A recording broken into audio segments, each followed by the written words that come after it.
มีความหมายปองของใจเป็นหนึ่งด้วยความหักสุดซึ้งยืนยันว่าสองไม้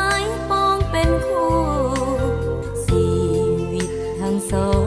หวังความเป็นทองแผ่นเดียวของอยู่ส่วนชีวิตอดสู้จะอยู่ด้วยกันจนวันแก่เฒ่ายินดีที่มีงานวิวาเพื่อนมิตรลุงตาตั้งกองมาทั้งนั้นมาร่วมใจกันสร้างสรรค์ให้ท่านสุขสมขอให้ท่านทั้งสองจงคงหาไว้ยืนยาวมันขอให้ท่านทั้งสองอย่าแปรผันจนวันแก่เฒ่าลงไปหวังปองเกียรติศักดิ์ศรีหรือใดเมื่อนึกสิ่งใดให้สมปรารถนาพังพลาดผิดมาอภัยให้กัน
แม่เฒ่าออกก่อนเด้อแม่เฒ่าเด้อกินก่อนพรหลังเนาะแม่เฒ่าเนาะเฮ้ย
ด้อแม่เฒ่าเด้อ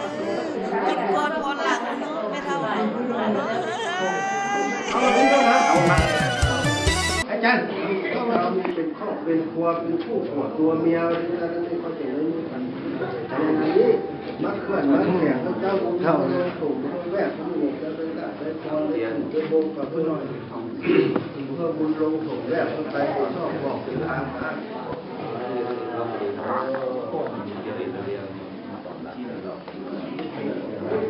น้องกระบอกกระโดดมาเป็นเคยมาใส่นี่คนเขาบอกให้เราปฏิทานเด็กสมมติได้ทำทราบแล้วคนอื่นขอเนี่ยการจะตั้งเขาเป็นสำเนื้อของเรื่อง ประธานรัฐนาธิปัตย์สุลาวพิพาทอิสระเอกภาพพัฒนาถาวรนายจังยืนเสียงรองเลขที่67ลงวันที่8 เดือนมังกร69ยิงตามกฎหมายว่าด้วยครอบครัวฉบับเลขที่05สภาแห่งชาติลงวันที่36กรกฎาคม2008ยิงตามกฎหมายว่าด้วยทะเบียนครอบครัวฉบับเลขที่12สพสลงวันที่37พฤศจิกายน2009ยิงตามคำห้องขอรถทะเบียนแต่งงานแต่งดองของผู้บ่าวสาวฉบับลงวันที่22ธันวาคม2018หัวหน้าห้องการภายในเมืองตกลงออกโดยยั่งยืนการแต่งดองเพื่อแก้ข่าวบุญมีไซลงสมพันธ์วันเดือนปีเกิดวันที่10 เดือน6 1995เสือสาลาวสัญชาติลาวอาชีพประชาชนปัจจุบันอยู่หน่วย01บ้านพลไซเมืองสมเหนือเพียงพันกำนางนางตอกวันเดือนปีเกิดวันที่22 เมษายนอาชีพพนักงานปัจจุบันอยู่หน่วย02บ้านพลเมืองผาไทยเพียงเชียงขวางพวกผู้เกี่ยวเป็นคู่ผัวตัวเมียที่ถูกต้องตามกฎหมายนับแต่มือลงลายเซ็นเป็นต้นไปดังนั้นจึงออกโดยทั้งยืนการแจ้งดองมีใบเพื่อเป็นหลักฐานหัวหน้าห้องการตัวบอกตัวนี้บันทึกออกว่า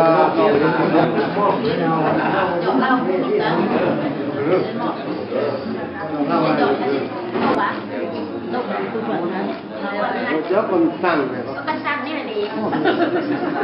ไม่ได้ทำไมพ่อแม่นี่เลย มาเลยจ้ะ คุยได้ไม่ได้วันนี้ เขาเลยเนาะวันน้อยเสือไอ้วันใหญ่เป็นของน้องจะโรคทำบทนี้ของบทนี้ของพันกับน้องก็จุดไฟที่ว่าได้ทุกคนสอบไฟก็พัฒนาคงมีเพิ่มพัฒนาได้ทุกไฟดีในผู้ลูกสองนี้พร้อมกันหักกันแรงกันพร้อมกันสร้างกันสร้างได้นาทีมีขึ้นได้นาทีทำที่นี้อะไรพ่อแม่เป็นที่พาใส่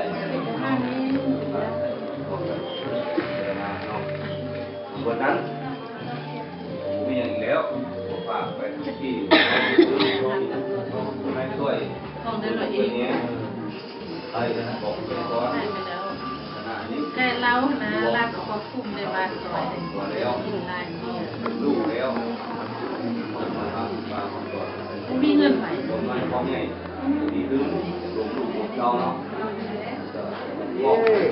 บ้านนี้น่าจิตตั้งที่เธอถ่องนำของเธอได้ดูเต้าทั้งสองนี่ได้เนอะมือนี้เนี่ยคนว่าใส่ยิ่งตั้งแต่แขนใส่แนนตั้งแต่ผ้าพันกันมาคือตานางผู้นึกเกิดล่าน้ำผู้นึกเกิดหมอกของเพิ่นจังพันหาเด็กล่องลงหานางจังค่อยพันหาทองล่องลงหาน้องบ้านนี้น่ะเนอะจีได้มาโอ้ตั้งเหตุตั้งกองเยอะเป็นดาวฝ่ายประพฤติฝ่ายข้าพ่อแม่ที่ทั้งสองคนไหนทั้งสองลองเลยเนอะ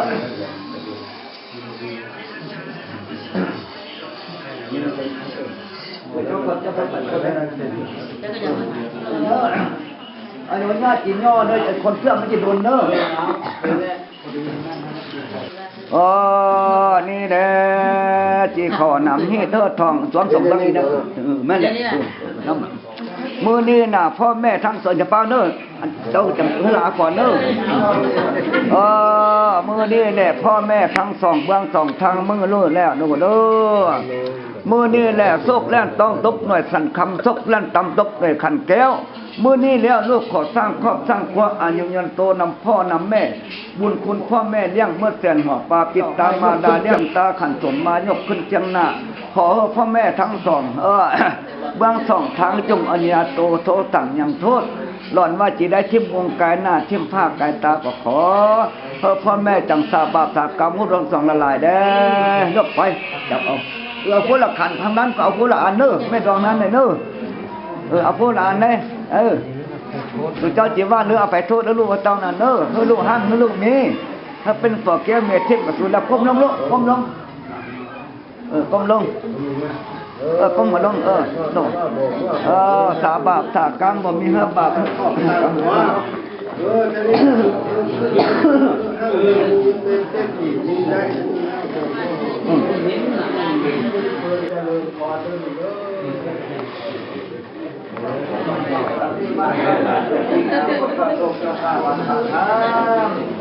เรื่องงานยังดีมันนี่แหละเฮ้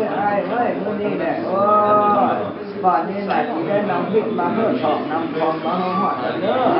นี่แหละเราคือขอตั้งข้อตั้งตัวบ้านนี้แหละจะดูเป็นเราจะดูเป็นกายภูเขาบ้านนี้แหละเลิกแม่งมากเราลุ่มเนี่ยทั้งครอบครัวบ้านนี้แหละบ้านนี้เอาใครจะสู้เราเพื่อนเราให้อันสอบนี้ขอว่าอันสอบนี้ขอให้ไปจับเรื่องมีผู้คนมาชักเหนือมีผู้คนขัดไปนำความขึ้นท้ายผู้คนถอดหนังตาพวกเราพวกเราเรื่องไหนเดี๋ยวเจ้าเป็นคนยืมบ้านนี้นะขอดรูปเบอร์ลูกขอดลูกของเมียของเมียราคานำกันยืนหาเบิกโมนีว่าข้าสักงามโมนีว่าดีสิโมนีดังตื่นโมนีว่าข้าสักงามโมนีว่าดีสิโมนีว่ามาว่าดีก็ว่าดีว่าดีว่าดีดังดีภาพมอเท่าเท่าน้อยภาพมอหางดังดีภาพมอให้มอใส่และมอมาทุกคนโอ้ลาเยจังมีจังมันรำหดตูนำมีจังมันรำจังดูแล้วแต่งฟังแล้วเล่นเกี่ยวทั้งสองเป็นความอันลำยิ่งเธอต้องเกี่ยวจริงเป็นผู้ความเมียมาสบายนี่นั่นเป็นแต่งของเราเลย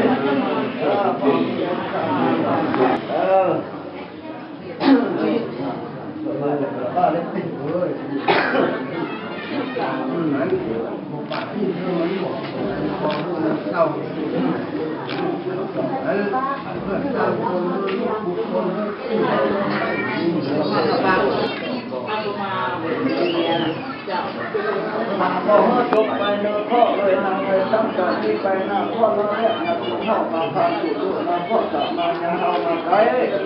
พ่ออยู่ป่าไม้นาได้เข้ามาลองพ่ออยู่บุญอยู่นอกยังมาบ้านนั่งพ่ออยู่ทำอยู่ผ่านได้อยู่ลองทำมาพ่ออยู่กับพ่ออยู่ทำเรียกจังไรยาวมาได้มาดีนะไปข้อนี้ไปดูยาชื่อนึกคนหักเลี้ยวไปค่อยไปเลี้ยวเที่ยวขึ้นยาไหลนองก็ตกลงไปนำไปไหลลงน้ำคุณลืมพ่อเลยเราไว้ก่อนเป็นคำสอนตั้งโลกตกแก้วหักฟ้าควันเสาสวรรค์ตกแสงกินเท้าแดงเกสรดอกไม้ควันจอมเพลงมาเทียมกู้ข้ามาเนื้อก่อนเอ้ยก่อนสู่ลูกไปลูกปะป่าใจก็โอ้มาพัดดอกไม้ทั้งคนควยลอยม้วยคนบ่อน้ำสุดสุดสุดก็ผู้ที่ดอกมันสุดปัญหาพึ่งลงตาวันเหลือวันความเห็นหน้าเป็นข้าวฟังจะมีหลังที่งานต่างพระสุริยะพุ่งขึ้นมาแกมโลกาเลยหายโกรธหายกาบิโยเป็นเมตตาหรือว่าจะเป็นวันดาวเกี่ยวแหวน ผัวห้างเมียมีบาดนี้หนังหน่อยบาดนี้มันว่าผัวไปเมียอยู่ผัวไปโสดคือเมียทาอยู่เฮือนเงินคำหอกหาได้เงินคำเนี้ยหายากผัวโสดมาได้เดี๋ยวเมียเอาไว้เป็นกระเป๋าเด้อลูกเด้อเฮือขึ้นเฮือขึ้นงานดีเลยเด้อโตอะระหะโตสัมมาสัมพุทธัสสะนะโมตัสสะภะคะวะโตอะระหะโตสัมมาสัมพุทธัสสะนะโมตัสสะภะคะวะโตอะระหะโตสัมมาสัมพุทธัสสะมณีมักกะสังหามณีมะดีสีมณีแดงคืนมณีมักกะสังหามณีมะดีสีมณีแดงคืนเกิดที่การสุขสำราญในโลกคนจากสุขโศกาทั้งมองตาและพี่น้องมานั่งร้องตนร้อนโคจักถอยพรดีพรงามอันที่เด็ดฤทธิ์เด็ดกาพรใจเล่าให้ดีให้งามตั้งไว้หอบออกมาเป็นแมนนิ้วลงลำไข่ดังตาพังป้องมูลมจมน้ำเทงว่าที่สัวนำเล่าบาสีตกสุดทรณีบักมณีบักกาสังหามณีมาดีสี่สุดุแลนคืนสู่ลูกขึ้นคือนึ่งตั้งเต้าลูกขึ้นตั้งน้ำเก้าดินลูกขึ้นคือน้ำดินน้ำดินคำเต้าบ่สู่ลูกขึ้นดังน้ำออกบ่มาลูกขึ้นนางสีตาอากาศตาแก้วสีตาน้ำผึ้งว่าข้าแผงซึ่งพันกรรมเมื่อลูกมีหลายอันหลายแนวมีไว้มีทั้งยอดสัตว์แก้วสีแก้วมนดาแก้วสีตางามโยดยิ่งงามพ้นสิ่งนันนองเงินขับกองขับขังหังคือติทีมีคือไฟค้าตั้งต่อนี้ไปหน้าดูพระห้ามิตรบ้านนี้เมื่อสู่ลูกจำหนิงมาแม่ลายไฟจิตไฟบ้านนี้เมื่อสู่ลูกมีไฟแม่ซ้อนพิษบ้านนี้เมื่อสู่ลูกในโครงต่อการพิษบ้าน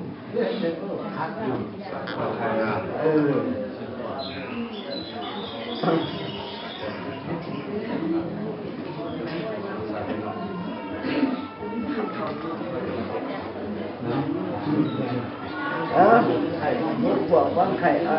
มือซ้ายวางไข่นางตายแล้วเป็นอันนี้มันก็เอาเนี่ยนางนู้นเนี่ยบางอย่างเนาะคำน้อยนะจะไม่ทันจะกินอะไร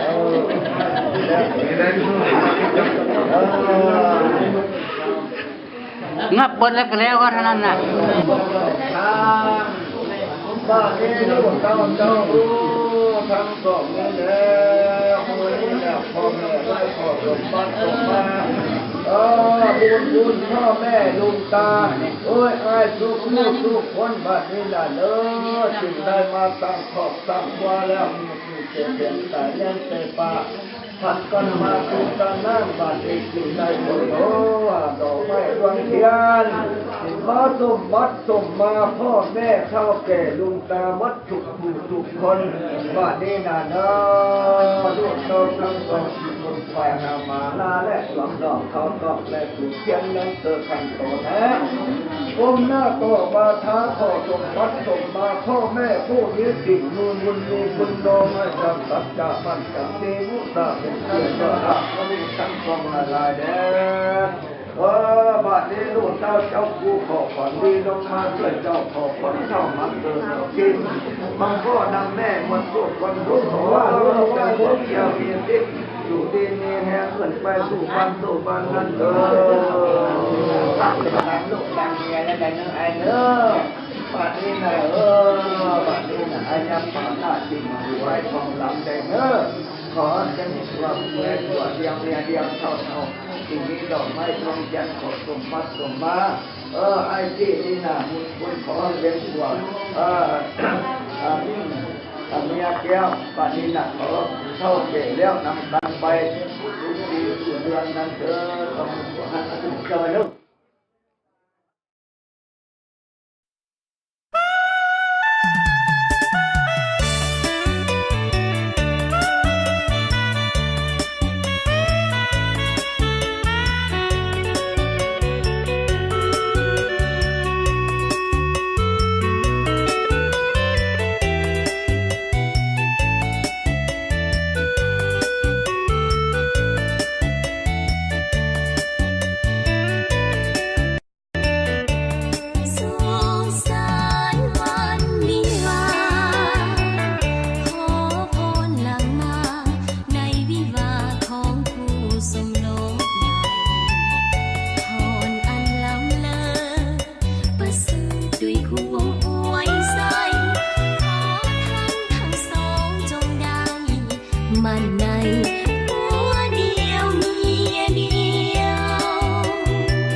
มาอบอุ่นบัดนี้พี่น้องเจ้าภาพทั้งสองขอเชิญทุกท่านเชิญรับประทานอาหารเลยร่วมสำราญเป็นเกียรติพวกเราอาหารเต็มพาของแก้มสุราเครื่องเดิมเมียเล่าพวกเขาจัดหาเพื่อพวกเจ้าเสื้อเหลืองเอาทานตามสบายมีสิ่งใดบ่ถึกใจเหลือเกินขาหรือว่ามารยาทว่าจะพังพาพวกเยี่ยมของห้ามตอนบททันหลายสิ่งหลายอันขาดตกบกพร่องพวกเขาเจ้าภาพทั้งสองขอให้พี่น้องจงได้อภัยเมื่อเลิกจากงานเดินทางกลับบ้านขอให้มีโซ่อย่ามีทุกข์มีโซ่อย่ามีโลกเวียนหาวีอายุมันยืนวันคืนนอนหลับฝันดีให้ถึงไว้ลดตลีเป็นเศรษฐีเงินล้าน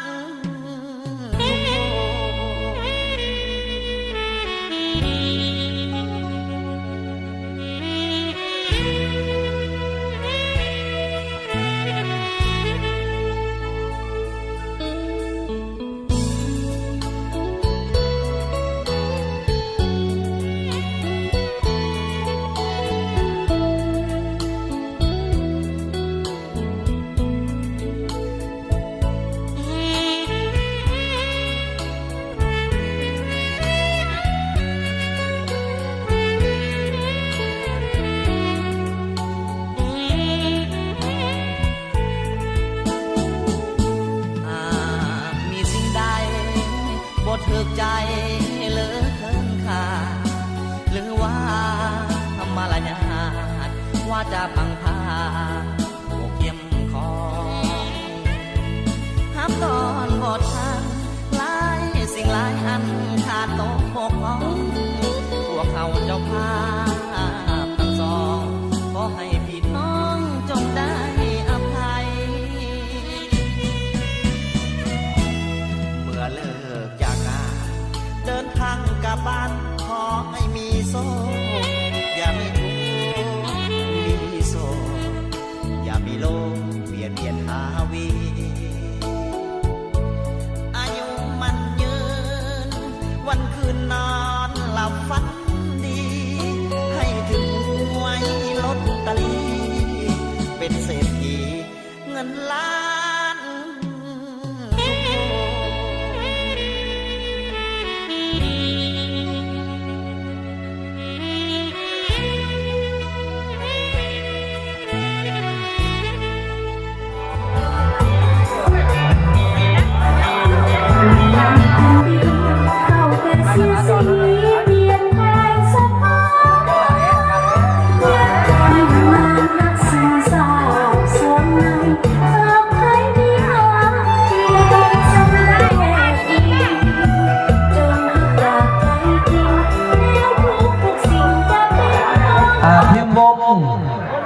นนท์สมพันธ์และที่ตามไปด้วยท่านคำมีนนท์สมพันธ์ท่านเขียนพรแก้วมณีท่านขวัญใจนนท์สัมพันธ์ท่านสมพันธ์แก้วไม่คำท่านมูลครับนนท์สมพันธ์ทั้งหมดครอบครัวเนาะนับถือแขกท่านหญิงท่านชายที่มีเกียรติมื้อนี้พวกเขาจะภาพทั้งสองรู้สึกภาคภูมิใจเป็นอย่างยิ่งที่บรรดาท่านแขกที่มีเกียรติได้นำเอาความอบอุ่นนำเอาความเบิกบานมวลซื่นมาสร้างสรรค์มาอวยพรให้พวกเขาทั้งสองกับทั้งฝ่ายมื้อนี้พวกเขาก็ปฏิบัติตามความภาคความเพลงของลูกของหลาน ปฏิบัติตามระเบียบกฎหมายและฮิตของประเพณีครับเช้านี้พวกเขาก็ได้ฮิตของประเพณีให้ลูกหลานงานสร้างครอบครัวครั้งนี้ดีใจที่บรรดาท่านแขกที่มีเกียรติทางการจะตั้งภาครัฐเอกชนหมู่คู่เพื่อนมิตรสหายที่ได้สละเวลาอันมีค่านำเอาความอบอุ่นนำเอาความมุ่งซื่นมาตอนมาฝากอันหนึ่งอันสองก็เป็นการยั่งยืนเป็นสักขีพยานว่าพวกเราเจ้าภาพทั้งสองได้จัดงานให้ลูกให้หลานนี้ถูกต้องตามระเบียบกฎหมายและฮิตของประเพณีอันดีงามของชาติเนาะอีกอันหนึ่งอีกบรรดาท่านแขกที่มีเกียรติทั้งหลายการจัดงานนี้ครับให้สนดังปรารถนาให้โอ้สมโลสมหังสมดังอุโลพ่อแม่เพื่อนพ้องทั่วหน้าตาฟ้าให้เก็บพันพัดกันกับวัดเทพเท่าโลกไปสับเสียงเงินทองขอจงเมียน้องหลังไหลแม่เกิดเป็นลูกหญิงชายให้เลือกเอาไว้มาคิดทางบัดนี้ทั้งสองมันต้องเป็นคู่กันแล้วว่าปิดหัวชิดเมียกันแล้วแม่แล้วก็คงสุขสันต์แม่น้ำหาจบไปอภัยให้กันดวงใจสองจบเหตุการณ์ต่อกับหัวเดียวเมียเดียวเป็นเกี่ยวกันเลยนะเกี่ยวสายไม้ขวางยกเกี่ยวเอาศพเอาใส่เสียงเป็นแห้งเอาไว้นะครับรายการซ้อนๆกันยิ้มใส่กันเลยนะ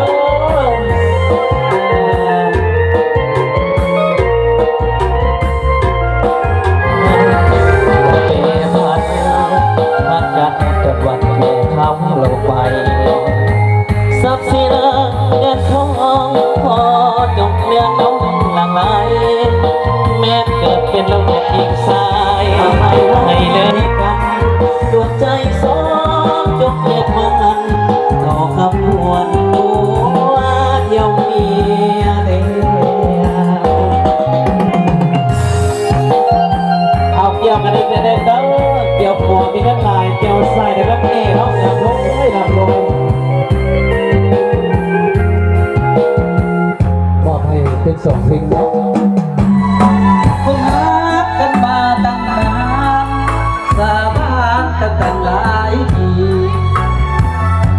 ที่นาสิ้นใจแต่กันไปตามประเพณี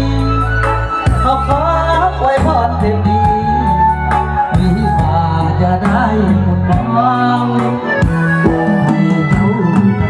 สองมีคำเป็นลูกเป็นหลานชีวิตหลังการแต่งงานจงสุขสันต์ด้วยกันทั้งสองขอให้เนืองลิ้นเกียรติศักดิ์สิทธิ์ในแผ่นดินทองโดยใครจะได้มาต้องของความรักให้สีลังทำตัวเหมือนช้างเท่านาเมียเป็นผู้ตำมาสมกันว่าเป็นช้างเท่าหลังก็ยังไว้คอยเว้ากันให้เจ้าทั้งสองเป็นท้องแผ่นเดียวเรื่อยไป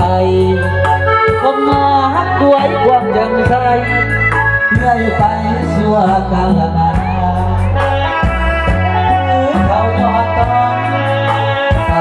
ยอดเป็นด้วยกันพักเดียวใจเดียวเท่านั้นสวัสดีเมตตาปานี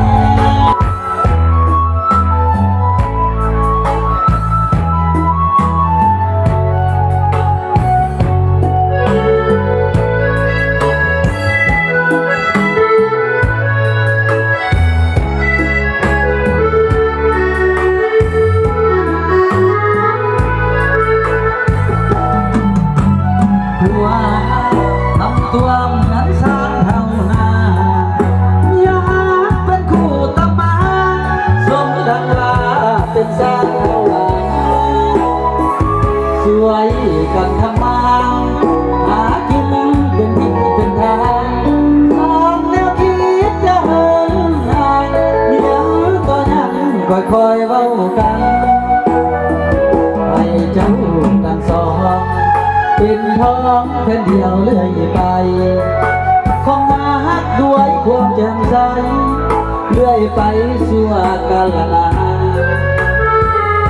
หรือเขายอดเติมถ้าบอกยอดเพ็นด้วยกันฮักเดียวใจเดียวเท่านั้นสวัสดีเมตตาปานี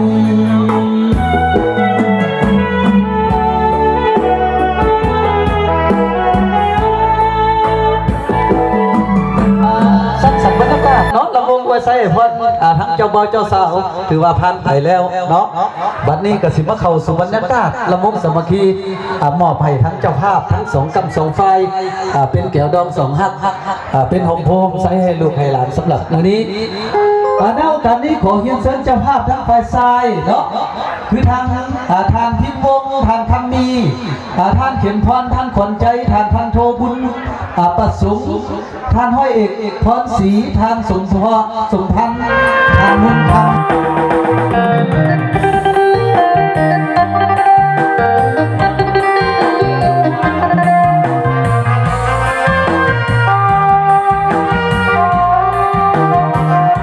ซ้ำเพลงให้เนาะ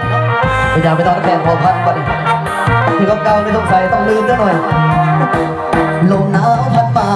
หอบเห็นมาลาคิดทอดแจ่มชันสาวหัวมันต้องนับ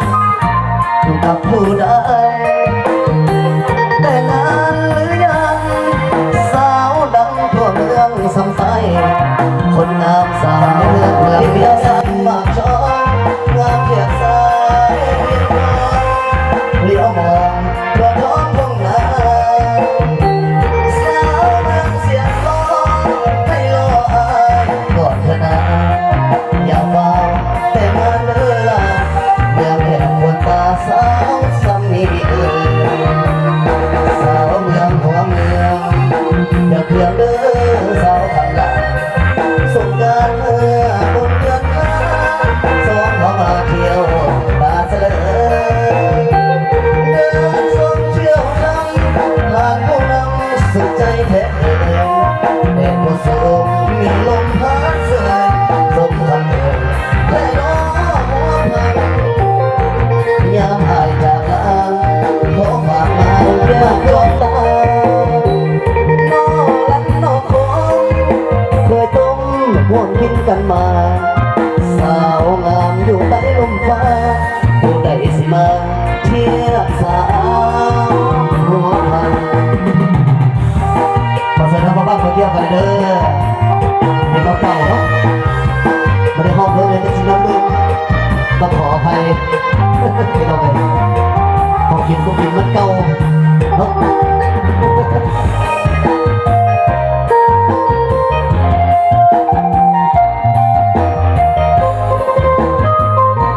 นี่ไปเด้อพ่อบ้านเด้อสาวเมืองหัวเมืองอย่าเคืองเด้อสาวคำหลังสงกรานต์เมื่อยายจากลาขอฝากมาจองมาขายนอนไหลนอนแก้มแสบลายมองหินอายดังแก้มควันตานอรักนอคอนเคยต้มห่วงกินกันมาสาวงามอยู่ใต้ลมฟ้าผู้ใดสิมาเทียบสาว